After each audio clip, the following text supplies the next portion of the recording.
Iya. Terima kasih ya Bunia sudah mau ketemu sama saya hari ini.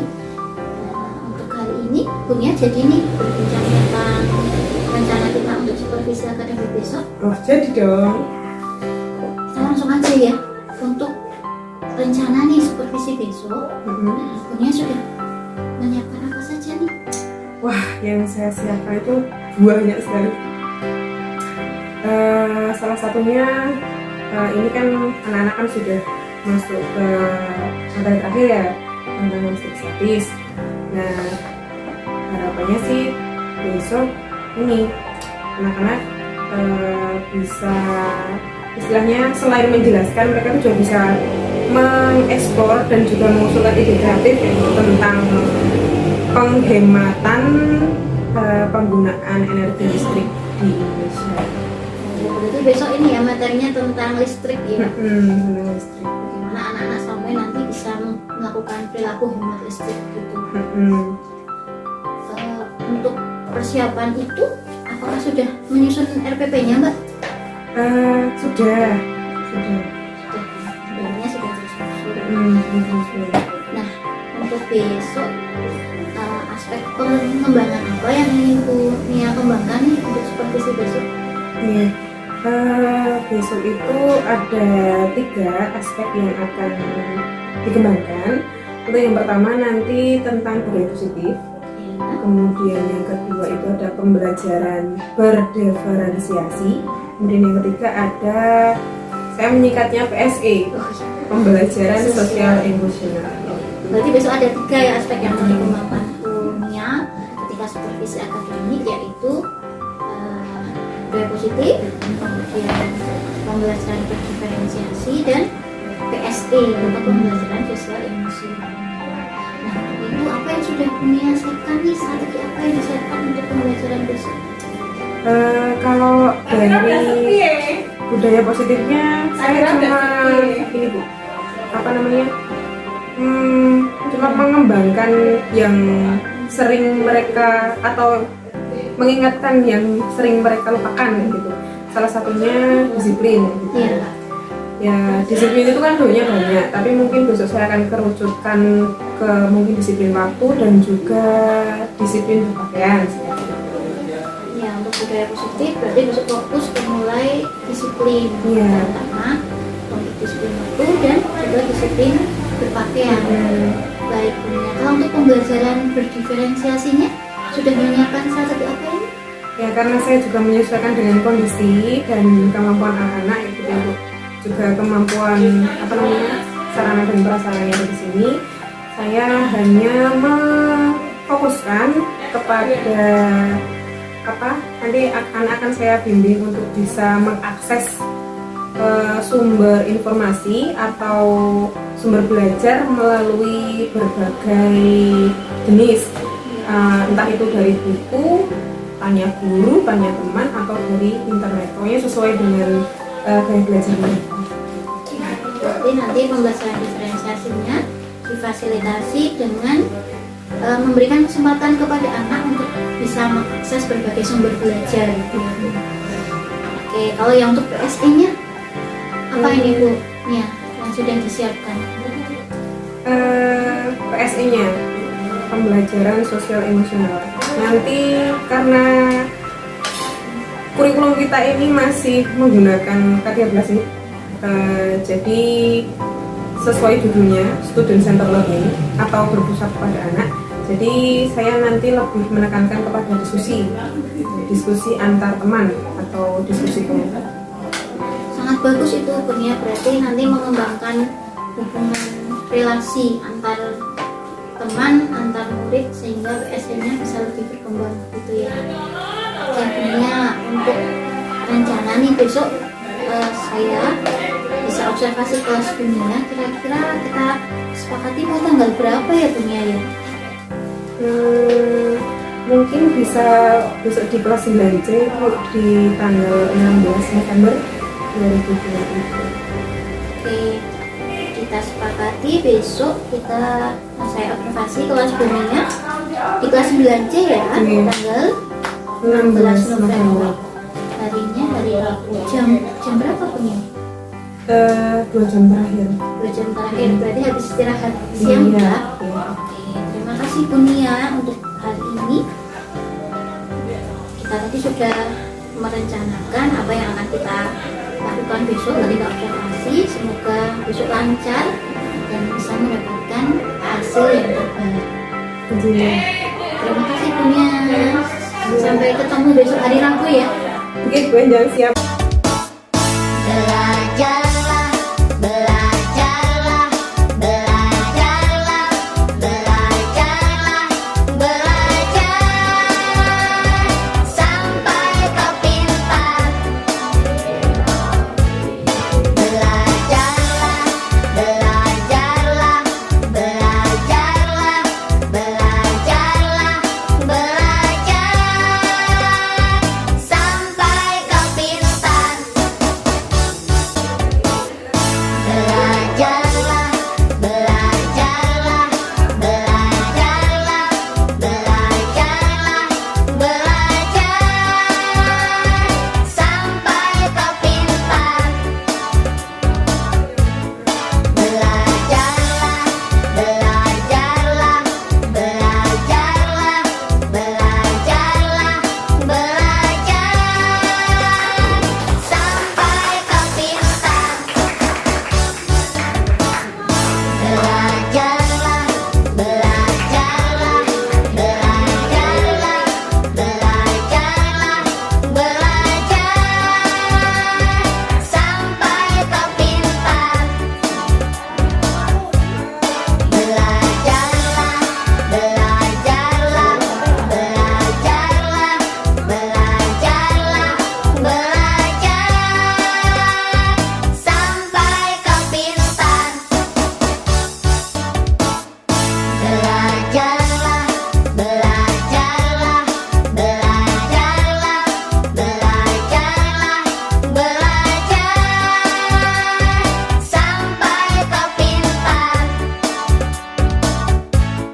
Belajarlah, belajarlah, belajarlah, belajarlah, belajar sampai kau pintar.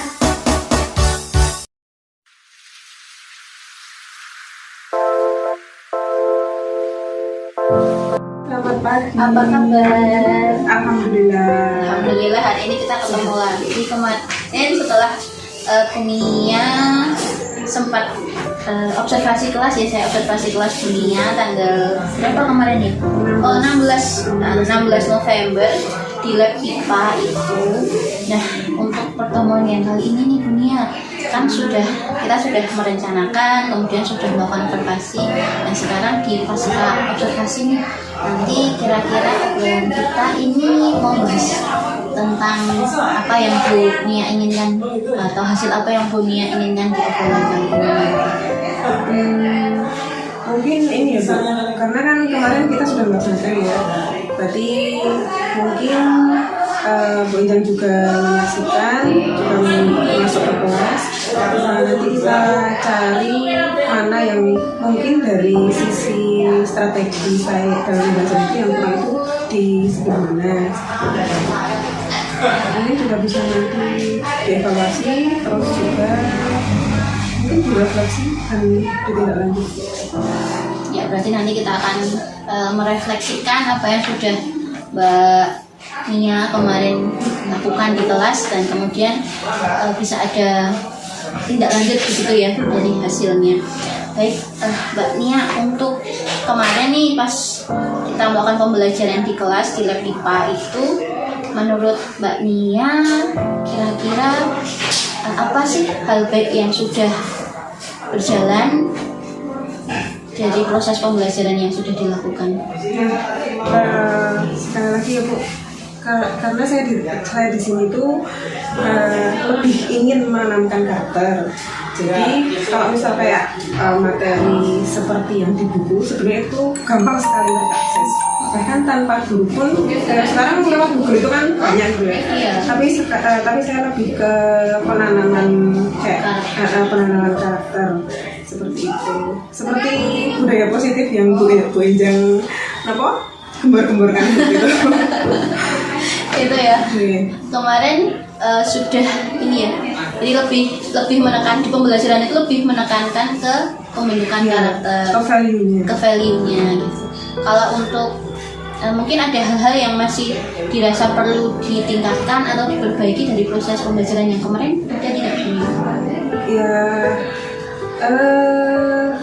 ditinjau dari latar belakang gitu, dari latar belakang saya dan latar belakang anak-anak kan punya latar belakang yang beda. Untuk bersinergi itu kan sama-sama kan, karena kita sama-sama baru, jadi pas waktu mau jalan bareng-bareng itu agak sempoyongan seperti itu.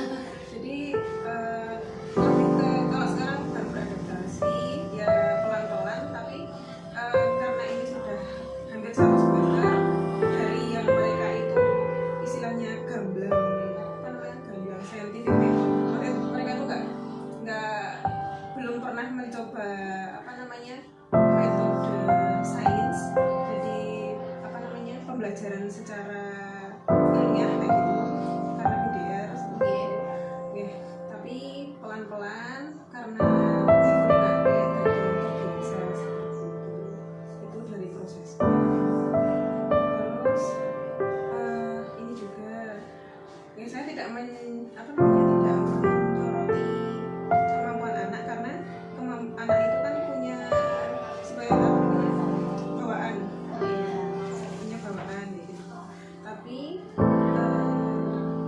kadang saya agak kesulitan misal membimbing dengan anak yang kemampuannya lebih tinggi dibandingkan yang lainnya seperti itu. Yang dirasa masih perlu ditingkatkan itu ya lebih memahami siswa atau murid gitu ya, bagaimana kebutuhan mereka dengan kemampuan yang berbeda, kemudian bagaimana membuat proses pembelajaran itu jadi lebih menarik untuk mereka dan sesuai juga dengan kemampuan mereka untuk menangkap gitu ya. Ya, terima kasih Unia. Kalau kemarin nih ya, saya sempat observasi di kelas Unia ini untuk budaya positif, untuk pembentukan karakter itu sudah sangat nampak kemarin ketika mulai masuk, kemudian Unia ngecek gitu, siapa yang belum pakai sepatu gitu kan, terus siapa yang seragamnya masih belum dimasukkan gitu. Jadi kayak penanaman disiplin atau tata tertib sekolah itu diutamakan terlebih dahulu sebelum masuk ke pembelajaran. Nah, untuk pembelajarannya sendiri, anak kemarin kita kan mencoba ya, karena di sekolah kita memang belum pakainya belum yang baru, masih 2013. Ini pembelajaran berdiferensiasi, ini termasuk hal yang baru juga bagi saya gitu. Mari kita merencanakan pembelajaran diferensiasi. Kemarin yang saya lihat itu sudah nampak di pembelajarannya itu ada itu different itu beda. Perbedaan. Ya, jadi kayak bagaimana kita bisa memberikan pembelajaran itu yang sesuai dengan kebutuhan dari murid-muridnya. Kan muridnya berbeda-beda. Mungkin yang satu ini butuh pembelajaran dengan kinestetik, yang ini mungkin dengan gaya belajar yang lebih visual. Bagaimana guru itu bisa memfasilitasi kebutuhan murid itu biar mereka bisa belajar dengan enak. Kalau menurut saya kemarin itu yang saya lakukan itu adalah tahapan terlemah namanya. Karena yang terdiferensiasi cuma di prosesnya mencari informasi dengan berbagai sumber itu sangat lemah menurut saya. Kalau misalnya dihubungkan dengan minat bakat atau kebutuhan siswa itu sangat jauh sekali. Terus jika memang mau dimaksimalkan, nanti mungkin itu dari kami atau dari sekolah atau dari saya yang menyediakan. Bisa mau pakai gadget atau pakai internet. Berarti nanti kita harus mempersiapkan sarana dan prasarananya. Misal kayak misalnya searching tapi sekolah tidak memperbolehkan bawa HP, kita menyediakan komputer beserta internetnya seperti itu. Kemudian jika nanti ada sumber belajar lain kayak buku, nah kita juga harus menyediakan, bukan cuma menyediakannya boleh tapi harus menunjukkan kayak sumber belajarnya, referensinya, terus karangannya siapa, bahkan status itu. Terus nanti kalau misalnya kebutuhan belajarnya mungkin dia mendengar gitu, mungkin bisa langsung tanya ke ahli, misal tanya ke Bu Titi sebagai guru IPA, atau tanya ke saya sebagai guru IPA, atau guru-guru yang mumpuni seperti itu.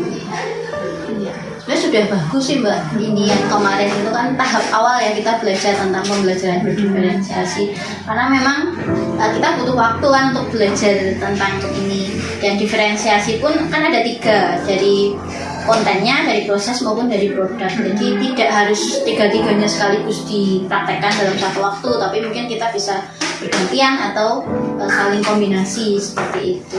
Jadi untuk ke depan ini Mbak Nia, tadi sudah beberapa yang disampaikan ya untuk perbaikan ke depan, seperti proses diferensiasinya kalau misalnya harus ditingkatkan, seperti dengan menyediakan lebih fasilitas yang lebih lengkap seperti itu ya.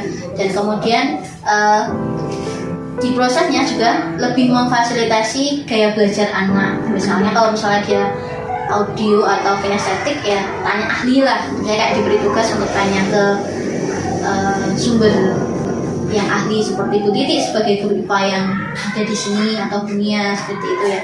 Jadi lebih ke diferensiasi di proses atau metode pembelajarannya seperti itu. Kalau untuk di budaya positif dan mungkin sosial emosionalnya Bu, PSE-nya ada nggak yang ke depan mau, mungkin ada yang mau ditingkatkan lagi atau ada apa gitu? Ya, mungkin di PSE. Di PSE.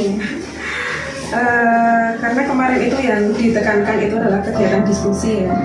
Ya, yang namanya diskusi. Ya, yang namanya diskusi itu kan kerja kelompok. Iya. Ada yang kerja, ada yang satu yang berkelompok. Ya, mereka sama-sama berdiskusi ya. Ada yang sebagian memang bekerja, belajar seperti itu, ada yang ya kayak gitulah, ada yang kesini dan kesana seperti itu kekurangannya di situ. Itu kalau yang di apa, Budaya positif. kalau budaya positif apa ya Bu, mungkin penekanan pembiasaan ya.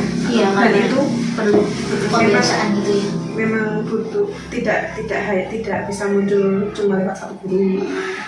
Ya memang semua bapak ibu guru juga memang harus bareng-bareng kayak gitu. Aturan dibuat dilaksanakan. Teorinya seperti itu. Ya, berarti untuk ke depan ini bisa kita simpulkan bahwa nanti untuk budaya positif ini perlu kerjasama dengan seluruh bapak ibu guru untuk melakukan proses pembiasaan supaya disiplin ini benar-benar tetap tanam, tidak hanya sekali muncul kemudian hilang seperti itu ya. Terutama untuk disiplin mengenai tata tertib di sekolah. Kemudian di PSE-nya nanti dikembangkan ini ya, modelnya tidak hanya diskusi tapi mungkin model lain yang bisa ini mengaktifkan seluruh siswa. Karena kalau diskusi kelompok bagaimana tantangannya itu adalah bagaimana mengaktifkan semua anggota yang ada di kelompok sehingga tidak ada yang satu bekerja, yang satu berkelompok. Seperti itu mungkin Bunia ya. Ada tambahan lagi nggak Bunia? Mungkin cukup. Cukup ya. Cukup. Terima kasih Bunia sudah